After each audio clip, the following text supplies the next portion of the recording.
Cosmos 148, Russian, 148 meaning Cosmos 148, also known as DS-P1-I No.2 was a satellite which was used as a radar target for anti-ballistic missile tests.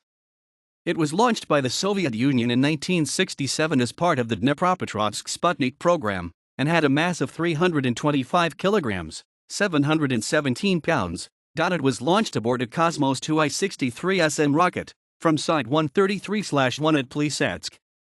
The launch occurred at 17:30 GMT on March 16, 1967. This was the first DS-P1-I launch to use the Cosmos 2I 63SM, which replaced the earlier 63S1 model. It was also the first launch from Site 133 at the Plesetsk Cosmodrome.Kosmos. 148 was placed into a low Earth orbit with a perigee of 270 kilometers, 170 miles, an apogee of 404 kilometers, 251 miles, an inclination of 71.0 degrees, and an orbital period of 91.3 minutes. It decayed from orbit on 7 May 1967. Cosmos 148 was the second of 19 DS-P1-I satellites to be launched. Of these, all reached orbit successfully except the DS-P1-I No.6, seventh, launched out of sequence.